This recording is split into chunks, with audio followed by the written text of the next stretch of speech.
I want you to imagine a scenario that is just the absolute definition of a worst-case nightmare. Oh, boy. Yeah, like imagine being a modern president and you're sitting in a bunker and you receive a confirmed report that nuclear missiles have been launched directly at your capital city. That is terrifying. Right. And your military is completely decimated. Your allies have, totally abandoned you. You've already emptied the entire national treasury just trying to pay off the enemy, and it completely failed. It's just a total collapse of options. Exactly. The enemy is literally visible outside your bunker window, and you have nothing left. I mean, no diplomatic levers to pull, no secret weapons, no backup plan at all. Yeah. The only choice you have left is deciding exactly where you are going to place your ultimate trust. And, that is not just some hypothetical thought experiment. No, not at all. That was the terrifying, literal geopolitical reality for a real king back in the year 701 BC. So welcome to our deep dive.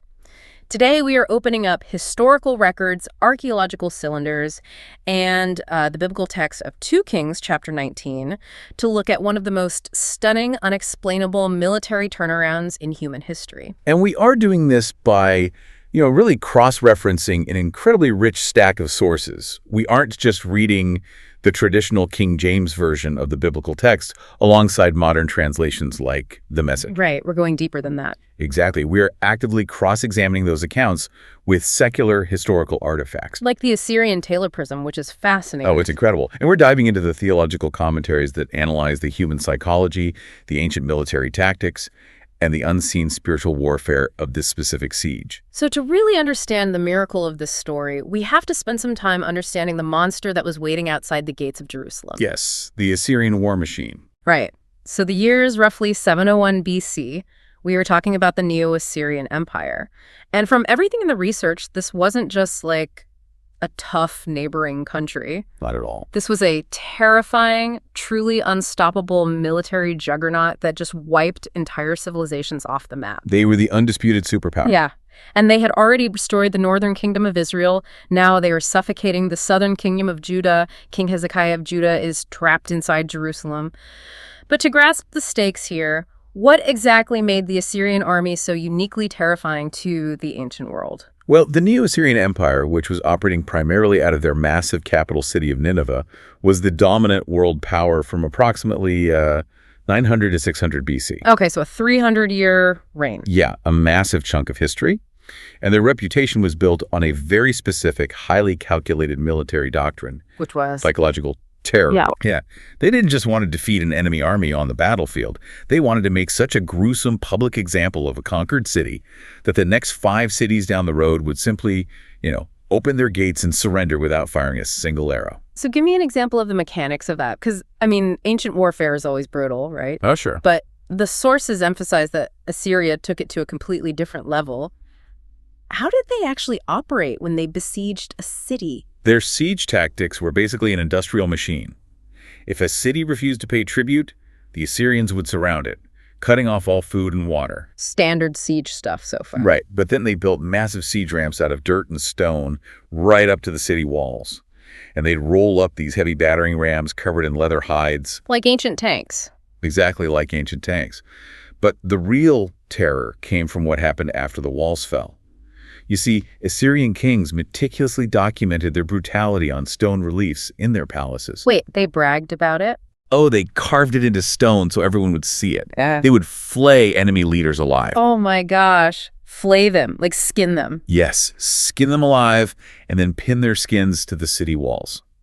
They would impale captives on large stakes surrounding the entire city. That is horrific. It is, and their signature policy was mass deportation. They would take the surviving population, completely rip them from their homeland, and march them hundreds of miles away to totally erase their national identity. Which is exactly what happened to the northern kingdom of Israel. Exactly. And the original readers of 2 Kings would know this intimately, because just a couple of decades prior to this story, in 722 BC, the 10 northern tribes of Israel were conquered by this exact same empire, Assyria. Yep. The people were deported and just completely assimilated into the empire. Right. They are historically known as the 10 lost tribes. So for the people of Judah, looking over the walls of Jerusalem, this isn't some distant, abstract threat. They have seen their literal cousins to the north completely vaporized from history. And furthermore, the Assyrian war machine, which is now under the command of King Sennacherib, has just marched through Judah and systematically dismantled the country. Right, they didn't just march straight to Jerusalem. No. The historical records tell us Assyria had already captured 46 walled Judean cities. 46 walled cities. That's insane. It's a total wiping out of the infrastructure. Places like Lachish, which was, the second most important city in the kingdom, were reduced to rubble. Wow. So imagine the psychological dread inside Jerusalem. They're watching the smoke rise from the surrounding towns on the horizon. Refugees are just pouring into the capital, these horror stories. Jerusalem is the final domino. That perfectly sets up the sheer panic of the situation. Sennacherib has his army encamped, but before he launches a full-scale physical assault on the walls of Jerusalem, he deploys his psychological warfare unit. He does. Which brings us to a figure called the Rabshakeh. Now, from what I understand, Rabshakeh is not a guy's name, right? It's a title. Correct. It's an official Assyrian title. It translates roughly to the chief cupbearer or the royal vizier, but in this context, he's functioning essentially as a high-ranking military official and the chief propagandist. The head of PR, basically, but evil PR. Right. Sennacherib sends him from the siege of Lachish directly to the walls of Jerusalem to break the city's spirit before the battering rams even arrive. I found his tactics incredibly modern when I was reading the sources. It reminds me of how, a military might drop thousands of propaganda leaflets over a city today. Oh, absolutely. Or like hijacking the local radio station to broadcast demoralizing messages. The Rabshakeh walks right up to the walls of Jerusalem, and he doesn't speak in Aramaic, which would have been the standard diplomatic language of the day. No, he does. He specifically shouts in fluent Hebrew. And that linguistic choice is a brilliant, insidious piece of psychological warfare. The Judean officials, Hezekiah's guys, actually beg him to speak in Aramaic so the common soldiers on the wall won't understand what he's saying. They're trying to contain the panic. Exactly. But the Rabshakeh refuses. He completely bypasses the political leadership to speak directly to the populace. He wants every single soldier holding a spear, every mother rationing a loaf of bread to understand exactly how doomed they are. He's trying to start a riot inside the walls. Yes. His goal is to incite a mutiny against King Hezekiah. And his argument isn't just, we have more swords than you. He drives a massive theological wedge into the minds of the people. He really does. He essentially says, look at the track record of the Assyrian army. We destroyed the nations of Gozan, Haran, Rezeph. We burned the gods of Hamath and Arpad. Did any of their gods save them? He's building a totally logical argument based on recent history. Right. He is systematically framing the God of Israel, Yahweh, as just another local, impotent, provincial idol that is about to be tossed into the Assyrian fire. He is arguing that military might is the ultimate empirical proof of religious superiority. Yeah. Because in the ancient Near Eastern mindset, if your army lost, it meant your god was fundamentally weaker than the conquering god. So it's a battle of the gods, essentially? Exactly. The Rabshakeh lists these conquered nations, pointing to the ashes of their temples, and asks a highly logical, deeply terrifying question. Why do you think your god is any different? That would mess with your head so much. And he even goes further. He twists Judean theology against them, claiming that Yahweh himself sent the Assyrians to destroy Jerusalem. Wait, he tries to say God is on his side. Yes, because Hezekiah had recently reformed the temple worship and torn down the local unauthorized shrines in the high places. Oh, I see. Hezekiah did that to purify the worship. Right, but the Rabshakeh twists it and says, look, your king is destroying your holy sites, so your God is mad at him and sent us to punish you.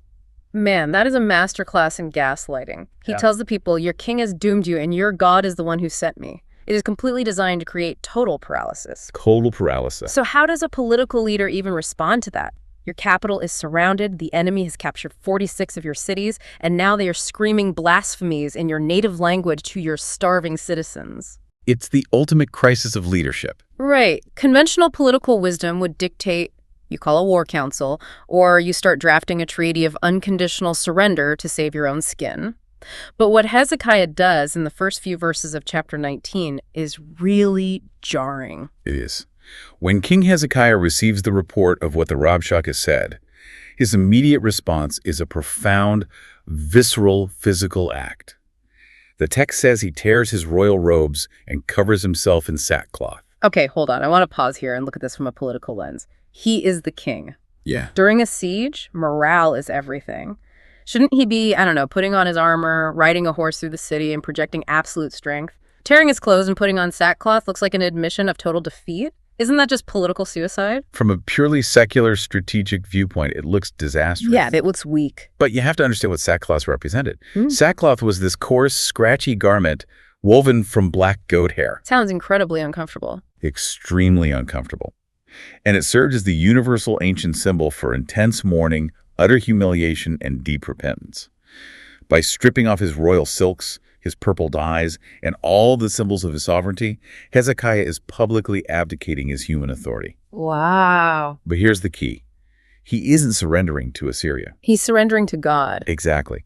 He bypasses the war room entirely and goes straight into the house of the Lord, the temple. And he sends his top cabinet members too, right? Yeah. Eliakim, the palace administrator, and Shebna, the secretary, along with the leading priests. And they are all wearing sackcloth too. Right. He sends them directly to the prophet Isaiah. Which demonstrates this total alignment of political, administrative, and spiritual leadership. They aren't relying on a political strategist. They are seeking a literal word from God. Yes.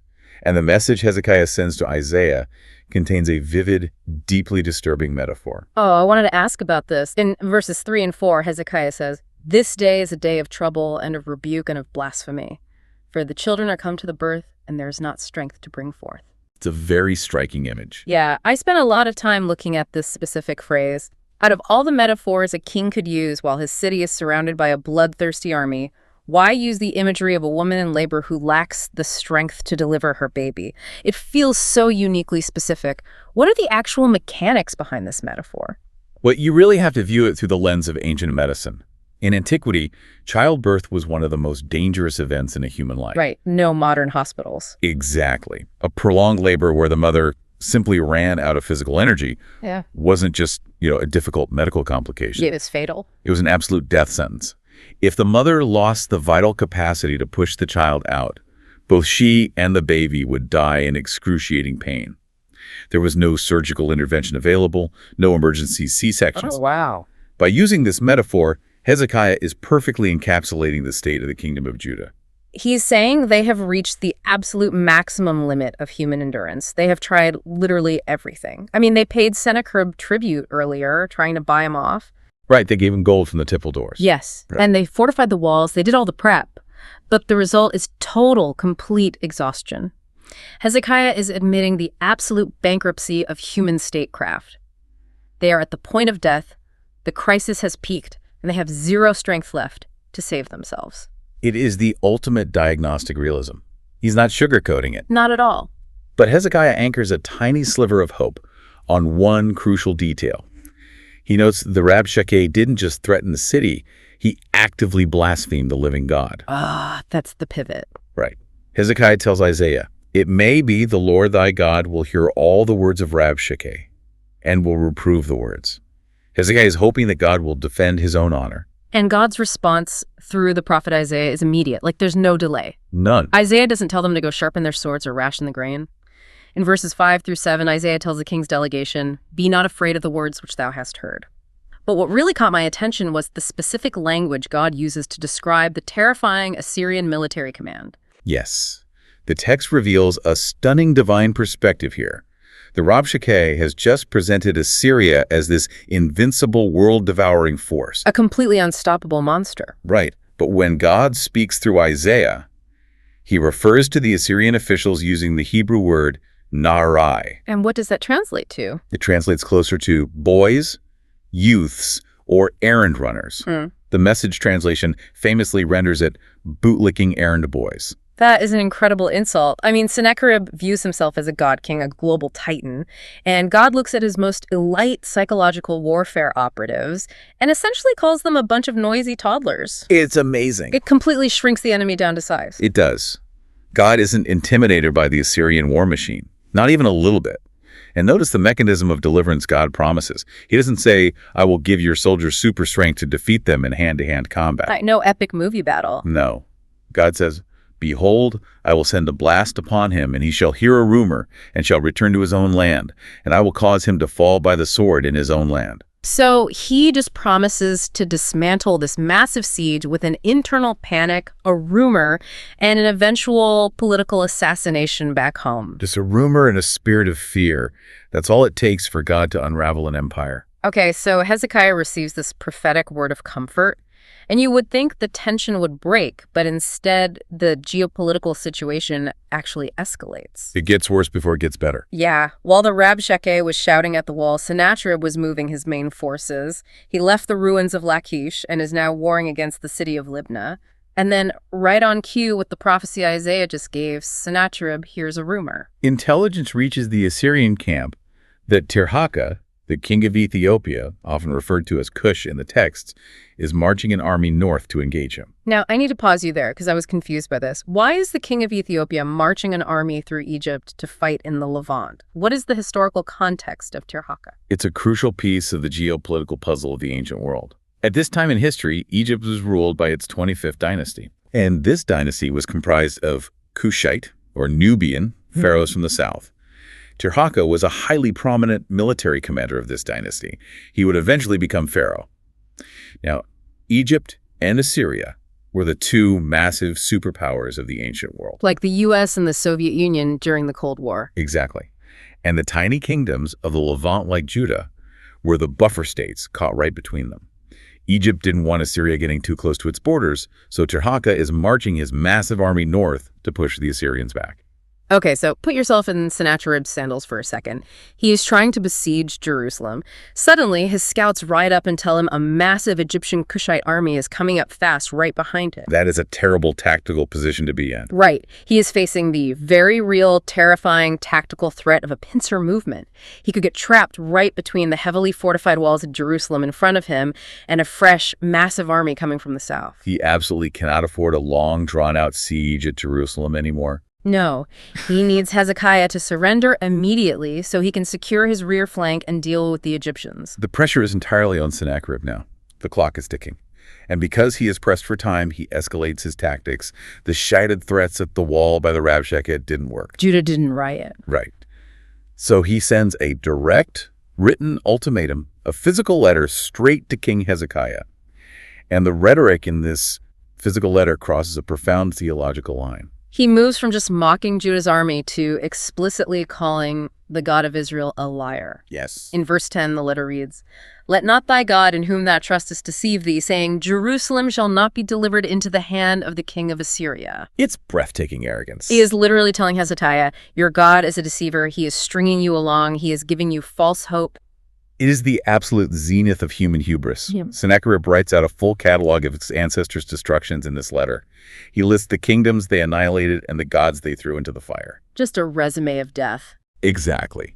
Sennacherib views himself not merely as a monarch, but as a sovereign entity superior to the creator of the universe. He believes he has empirically proven that no deity can withstand the Assyrian military, and he is laying that challenge directly at the feet of Yahweh in writing. Which brings us to what I believe is the emotional and spiritual core of this entire historical event. Oh, absolutely. Hezekiah receives this piece of parchment. He is holding physical evidence of blasphemy and the written death warrant for his entire civilization in his hands. It's the ancient equivalent of holding the nuclear launch codes, but they're aimed at you. Yes. And what he does next is just incredible. Verse 14 says, "And Hezekiah received the letter of the hand of the messengers and read it. And Hezekiah went up into the house of the Lord and spread it before the Lord." Consider the profound theological weight of that action. He doesn't call a cabinet meeting. He doesn't bring his generals together to draft a counterproposal or, a surrender document.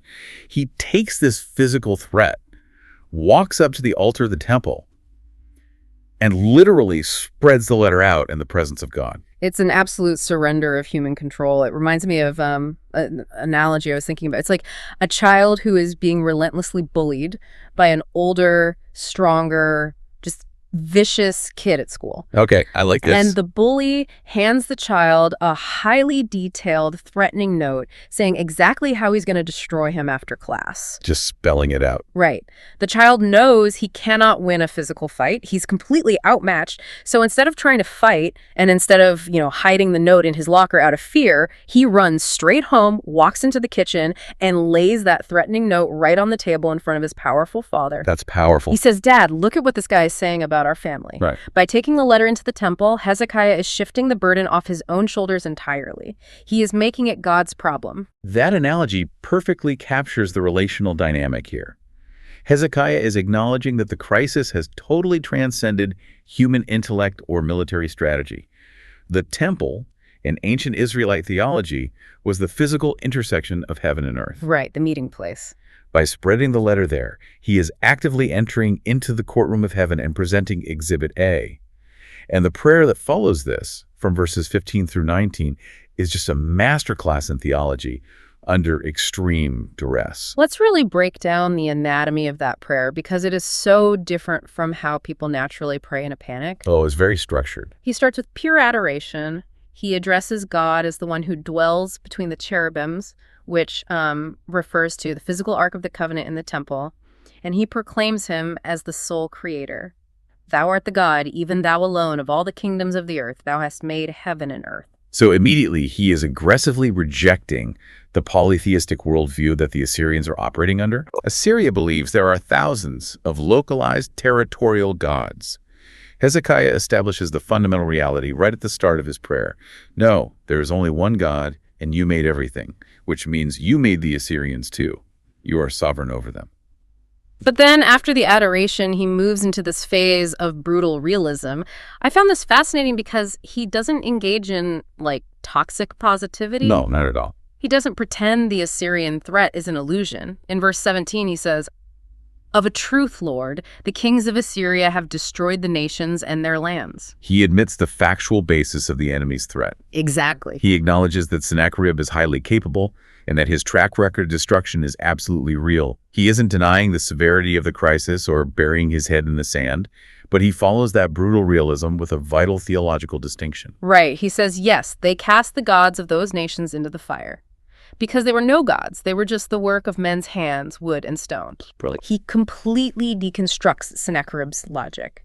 He's pointing out that Sennacherib thinks he's this mighty god killer, but he has actually only ever been burning man-made statues. He has never actually encountered the living creator. And this brilliant diagnostic distinction leads directly to the climax of the prayer, the ultimate motivation for his request. In verse 19, Hezekiah pleads, "Now therefore, O Lord our God, I beseech thee, save thou us out of his hand, that all the kingdoms of the earth may know that thou art the Lord God, even thou only." He subordinates his own survival to the glory of God. Completely. He isn't just saying, "God, save me so I can keep my palace." He isn't even just saying, "Save us so my people don't die." I mean, obviously he wants those things. Sure. But he frames the entire geopolitical crisis around the global vindication of God's reputation. Do this so the whole world will know exactly who you are. It is the absolute pinnacle of intercessory prayer. When a personal or national crisis is submitted entirely for the purpose of divine glory, it moves heaven. And man, does heaven move. Oh, the response we get in verses 20 through 34 is a sweeping, masterful poem of divine judgment and sovereignty. So Isaiah sends word back to Hezekiah saying, "That which thou hast prayed to me against Sennacherib, king of Assyria, I have heard." And the imagery God uses to begin his response is really striking. It's beautifully poetic. He tells Sennacherib that the virgin daughter of Zion despises him and laughs him to scorn. She shakes her head at him. Why use the imagery of a young virgin laughing at a heavily armored, blood-soaked conqueror? Well, in ancient Near Eastern poetry, a city that sat on a mountain and had never been breached or conquered by a foreign army was often personified as an untouched virgin. Okay, that makes sense. By employing this imagery, God is establishing an extraordinary reversal of expectations. The Assyrian Empire expects Jerusalem to be weeping, cowering in terror, begging for mercy. Like every other city did. Exactly. Instead, God pictures Jerusalem as an innocent young girl shaking her head and laughing at a pathetic giant. It highlights the absolute impotence of Sennacherib's army when they come up against God's protection. The monster outside the gates has become an object of cosmic mockery. Yes. It's basically God saying, You think you're intimidating. She thinks you're a joke. A total joke. And then God issues a blistering indictment of Assyrian pride in verses 22 through 28. Because Sennacherib had been bragging so much in his letter, right? He bragged about his massive chariot scaling the highest mountains, how he cut down the legendary towering cedars of Lebanon, how he dried up the rivers of besieged cities with the soles of his feet. He genuinely believed he was the architect of his own destiny. Right, the self-made conqueror. But human arrogance inherently assumes it is the author of its own success. God pulls back the curtain and reveals the underlying mechanics of history. What does God tell him? God asks him, essentially, "Hast thou not heard long ago how I have done it, and of ancient times that I have formed it? Now have I brought it to pass, that thou shouldest be to lay waste fenced cities into ruinous heaps." So God is saying, I planned this before you were even born. Yes. God reveals that he orchestrated history, using Assyria merely as a tool like a saw or an axe in the hand of the lumberjack to execute his own judgments on the earth. Sennacherib was never the sovereign actor. He was merely an instrument. That has to be the most humbling realization imaginable for a dictator, to find out you're just a pawn. And because of Sennacherib's blasphemous arrogance, God promises a highly specific and highly ironic punishment.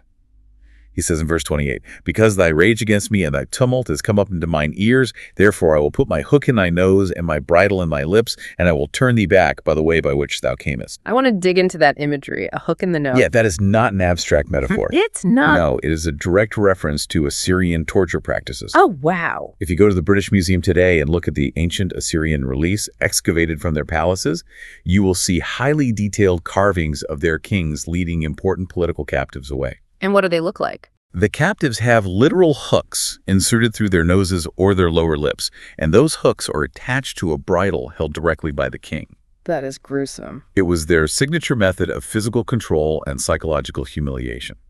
So God is looking at Sennacherib and saying, "I am going to treat you exactly the way you treat your victims. Wow. I'm going to put a spiritual meat hook in your nose and drag you back to Nineveh like a beast." It is precise, poetic, retributive justice. Incredible. So God decrees the doom of Assyria, and then he turns his attention back to Hezekiah and gives him a sign. In verses 29 through 34, God gives a physical guarantee regarding the agriculture of the land. A very practical promise. Right. He tells Hezekiah that for this year, they will eat what grows naturally. The second year, they will eat what springs from that. And in the third year, they will finally sow and reap, plant vineyards, and eat the fruit of them. What is the significance of this timeline? This directly addresses the massive logistical nightmare caused by the siege. Remember the Assyrian scorched earth policy we talked about? And with the 46 cities they destroyed? Right. As they marched through Judah, destroying those 46 cities, they burned the grain fields, chopped down the fruit trees, and annihilated the entire agricultural infrastructure. They wanted to starve the population into submission. So there was literally no food to plant even if the siege lifted? Exactly. Yeah. So, for God to promise that the people will survive for 2 years, simply on the unplanted gleanings, the wild growth, is a promise of supernatural agricultural provision. It's a miracle of recovery, life coming out of scorched earth. Yes, and it serves as a profound metaphor for the remnant of Judah itself. God says in verse 30, "And the remnant that has escaped of the house of Judah shall yet again take root downward and bear fruit upward." Oh, that's beautiful. Just as the burned crops will miraculously recover, the traumatized, decimated people of God will heal. Their roots will go deep, and they will produce fruit again. And God seals this with an ironclad covenant guarantee. He says regarding the king of Assyria, "He shall not come into this city, nor shoot an arrow there, nor come before it with shield, nor cast a bank against it." Not a single arrow. Not one. And the reason God gives for this is crucial. He says, "For I will defend this city to save it for mine own sake and for my servant David's sake." Right. Notice what he doesn't say. He doesn't say he's saving the city because Hezekiah has been a perfect king. Nope. Or because the citizens of Jerusalem have earned it through their own righteousness. He is acting strictly out of his own sovereign grace to protect his own holy name and to honor the covenant he made with King David centuries earlier. Which brings us to the climax of the historical event. We move from the poetry of the prophet to the stark, terrifying reality of divine execution. The contrast between human effort and divine action in verse 35 is just absolute. Let me read verse 25 because it is one of the most staggering sentences in ancient history. And it came to pass that night that the angel of the Lord went out and smote in the camp of the Assyrians 180,500. And when they arose early in the morning, behold, they were all dead corpses. 185,000 elite soldiers. Overnight, without a single Judean sword being drawn. Wait, how does an entire ancient civilization even process a loss like that? There is no battle cry, no clash of shields. Total silence. Hezekiah's army never even leaves the gates. It is an unseen spiritual battle that bleeds directly into the physical realm, resulting in an annihilation. Yes. Do we have any secular historical records that corroborate a catastrophic failure of the Assyrian army at Jerusalem? I mean, I have to imagine skeptics might read about an angel wiping out an army overnight and write it off as religious myth. That is a crucial historical question, and the secular evidence is absolutely fascinating. What do we have? Let's start with the Assyrian records themselves, the Taylor prism, which we mentioned earlier. Right. It is a hexagonal clay cylinder covered in microscopic cuneiform script, where Sennacherib recorded his military campaigns. He boasts extensively about taking the 46 Judean cities. He brags about locking King Hezekiah inside Jerusalem like a bird in a cage. He lists the massive tribute he extracted. But what does he say about the fall of Jerusalem itself? Nothing at all. The record abruptly stops. He never claims to have captured Jerusalem. He never claims to have overthrown Hezekiah or entered the gates. That is crazy. For a proud, megalomaniacal Assyrian monarch who recorded every minor victory with excruciating graphic detail, the failure to record the capture of the capital city is a glaring, deafening omission. Right, because if he had taken it, he would have talked about it for paragraphs. Exactly. In ancient Near Eastern propaganda, kings simply did not record their defeats. The silence of the Assyrian records regarding Jerusalem perfectly confirms the biblical account. The campaign suffered an abrupt, catastrophic failure right at the gates. He locked the bird in the cage, but he couldn't open the cage. Well said. That is wild. Are there any other ancient sources that talk about what actually happened to the army? Yes, the Greek historian Herodotus, writing centuries later, recorded an Egyptian tradition regarding Sennacherib's army in the Levant. And what did Herodotus say? Herodotus wrote that a massive swarm of field mice overran the Assyrian camp at night. My. Yes, mice. He says they chewed through their bowstrings, their leather shield straps, and their quivers, rendering the army completely defenseless and forcing them to flee in terror. Wow, that's incredibly specific. It is. And modern historians and epidemiologists often view this reference to mice as a veiled description of a sudden, devastating outbreak of the bubonic plague. Ah, because mice and rats carry the plague. Exactly.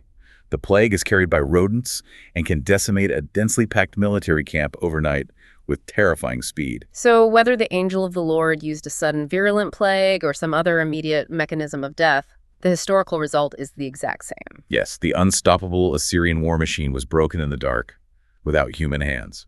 And what happens to Sennacherib? Verse 36 says he departed, retreated to Nineveh, and stayed put.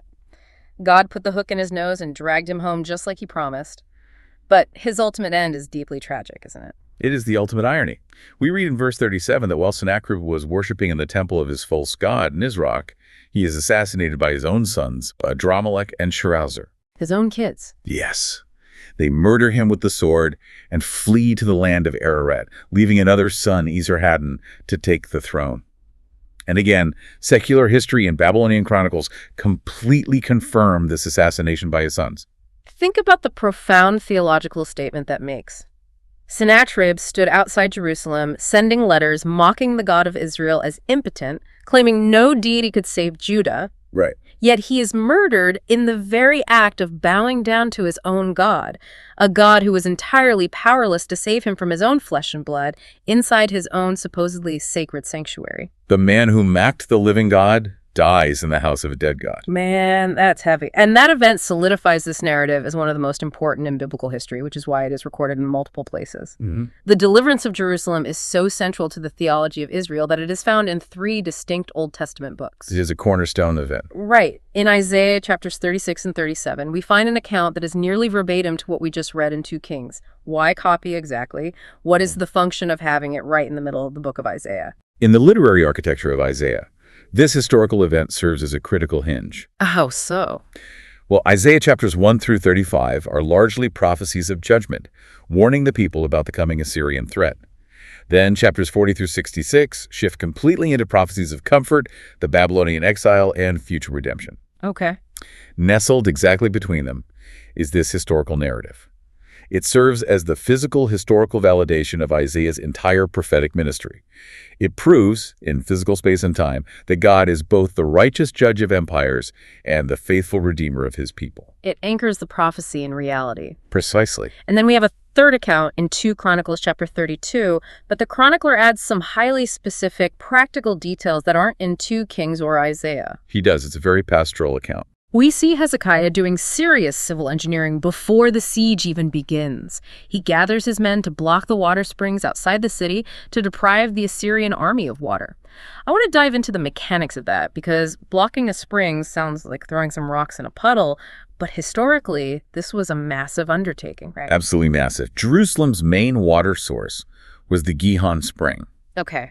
but it was located outside the city's defensive walls, down in the Kidron Valley. If the Assyrians arrived, they would have endless fresh water, while the people inside the city would quickly die of thirst. That's a huge vulnerability. So Hezekiah ordered his engineers to carve a tunnel through solid bedrock over 1,700 feet long Wow. to redirect the water from the spring straight into the pool of Siloam inside the city walls. And they did this from both ends, chipping away in the dark and meeting in the middle. That is a staggering feat of ancient engineering. It's known today as Hezekiah's Tunnel, and you could actually still walk through it in Jerusalem today. He also repaired the broken walls, built defensive towers, and manufactured an abundance of shields and weapons. Okay, hold on. If Hezekiah eventually goes to the temple and prays for God to save them through divine intervention, why spend months carving a 1,700-foot tunnel through solid rock and building weapons? Why not just pray from the beginning and save all that effort? Because biblical faith is rarely passive. The Chronicles account highlights the vital synergy of faith and action. That's a great way to put it. Hezekiah didn't just sit back in a rocking chair and say God will handle it, while ignoring his practical responsibilities to protect his citizens. He prepared practically with every ounce of human ingenuity and resource he possessed. He did everything humanly possible. Right. And then when human effort reached its absolute limit and the situation was still totally impossible, he prayed desperately. True security requires human diligence, but ultimate salvation relies entirely on the sovereignty of God. That is such a powerful framework. He did the work, but he knew the work couldn't save him. Exactly. So how do we take this 2,700-year-old siege with its ancient politics and rock tunnels and apply it to modern life? Because, most of us aren't facing literal Assyrian soldiers with spears outside our windows today. No, thankfully we are not. But the metaphorical and spiritual application is incredibly profound. Believers today constantly find themselves surrounded by modern Assyrians. What does that look like? These are the insurmountable crises of life. It could be a devastating, incurable medical diagnosis that just comes out of nowhere. It could be sudden, catastrophic financial ruin. Right, things that just completely blindside you. It could be a profound, heartbreaking family breakdown, or even just the overwhelming cultural and political anxieties of our modern age that tell us everything is collapsing and there's no hope. And in those crises, we often encounter modern rapture. Yes, we do. They aren't shouting from a physical wall, but they exist as the psychological warfare of despair. They are the thoughts in our own minds or the voices in the culture telling us that resistance is completely futile. That's spot on. They tell us that our faith in God is foolish, that we have been abandoned, and that the sheer empirical weight of our problems proves that God either doesn't care or just doesn't exist. And you have to realize, the goal of the enemy is always the exact same as it was in 701 BC. Demoralization. Exactly. Demoralization and the severing of our trust in God. The spiritual battle is primarily fought right there in the mind. The enemy wants you to look at the massive size of the problem and conclude that your God is too small to handle it. So when we receive those modern letters, when the doctor hands you that terrifying pathology report, or the bank sends the final foreclosure notice in the mail, or a relationship shatters beyond repair, our behavioral renewal needs to mimic Hezekiah. Yes. Don't hide the letter. Right. Don't rely purely on human logic or your own exhausting strength to fix a situation that has grown far beyond your capacity. You must take the threat, walk into the presence of God, and literally spread it out. Make it God's problem. Exactly. The power of spreading the letter is the power of shifting the burden. It is acknowledging that while we may have no strength left to bring forth a solution, just like that childbirth metaphor, the creator of heaven and earth is not intimidated by our medical reports. He's not intimidated by our bank accounts or our cultural decay. No. We lay the crisis on the altar and pray not just for our own comfort, but that God would orchestrate our deliverance in a way that brings undeniable glory to his name. There is also a massive typological lesson here, an allegory for the Christian gospel itself. Let's hear it. If you look at this chapter as a living parable, it perfectly mirrors the state of humanity. Humanity is trapped in a siege, totally helpless, surrounded by the insurmountable forces of sin and death. That's a great point. The law and our own conscience mock our inability to save ourselves. We have absolutely no strength to bring forth our own salvation. The human condition is total spiritual bankruptcy. We cannot tunnel our way out of the siege of sin. But God steps in. He defeats the enemy we could never defeat. In the New Testament context, he accomplishes this through the finished work of Jesus Christ. Yes. And he does it entirely for his own name's sake. Out of his sovereign grace, preserving a remnant and giving us life out of death, God does for humanity what humanity could never do for itself. When human effort reaches total exhaustion, divine grace finds its greatest stage.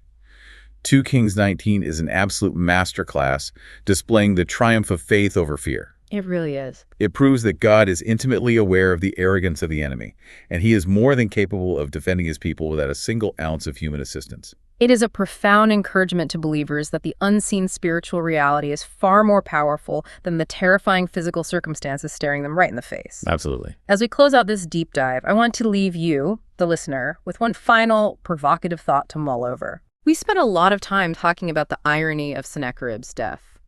He stood outside Jerusalem, sending letters mocking the living God as impotent, claiming that relying on Yahweh was a deadly deception. He was so sure of himself. He boasted that his military might proved he was greater than any divine power. Yet years later, the great King Sennacherib is murdered by his own sons. And he is murdered in the very act of bowing down in worship to his own god, Nisroch. A powerless idol. He died seeking salvation from a God who was entirely powerless to save him from his own flesh and blood inside his own supposedly sacred sanctuary. So I ask you, when the crises of your life close in, when the siege begins and the terror mounts, what are the things you are bowing down to? Are you trusting in your wealth, your intellect, your status, your political leaders? Are those things truly capable of saving you when the ultimate crisis hits? Or, like the gods of Assyria, are they just wood and stone? A sobering, absolutely essential question for all of us. Thank you for joining us on this deep dive. Take that question with you, and remember who holds the power when the siege comes to your walls.